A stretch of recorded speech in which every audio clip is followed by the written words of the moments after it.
பருப்பு உருண்டை குழம்பு கொஞ்சம் வித்தியாசமாக செய்யலாமா?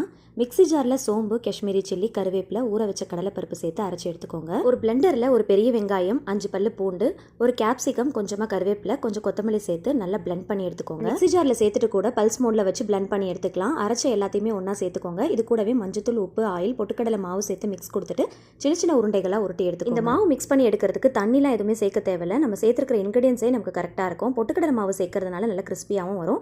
எண்ணெயில் நல்லா செவந்து வர அளவுக்கு சிம் ஃப்ளேமில் வச்சு பொரிச்சு எடுத்துட்டு ஒரு ஓரமாக வச்சிருங்க. மிக்ஸி ஜாரில் வெங்காயம், தக்காளி, கருவேப்பிலை சேர்த்து பேஸ்ட்டாக அரைச்சி எடுத்துக்கோங்க. பொரிச்ச எண்ணெயிலேருந்து கொஞ்சமாக எடுத்துக்கோங்க. சோம்பு சேர்த்து பொரிய விட்டதுக்கு அப்புறமா அரைச்ச பேஸ்ட்டு, உப்பு, இஞ்சி பூண்டு பேஸ்ட்டு சேர்த்து நல்லா வதக்கிட்டு மஞ்சத்தூள், மிளகாய்த்தூள், தனியாத்தூள், சீரகத்தூள், குழம்பு மிளகாய்த்தூள், சாம்பார் பொடி சேர்த்து நல்லா வதக்கிக்கோங்க. எண்ணெய் பிரிஞ்சு வர அளவுக்கு மசாலாவை நல்லா வதக்கிட்டு கூடவே லெமன் சைஸில் புளி தண்ணியும் வாட்டரும் சேர்த்து நல்லா கொதிக்க விடுங்க. குழம்பு நல்லா கொதிச்சு வரும்போது உருண்டைகளை சேர்த்து நல்லா மிக்ஸ் கொடுத்துட்டு 10 to 15 நிமிஷத்துக்கு நல்லா வேக விடுங்க. குழம்பு நல்லா திக்காகி வரும்போது கொத்தமல்லி இலைகளை தூவிட்டு சர்வ் பண்ணிக்கோங்க. மறக்காமல் செஞ்சுட்டு ஃபீட்பேக் ஷேர் பண்ணுங்கள்.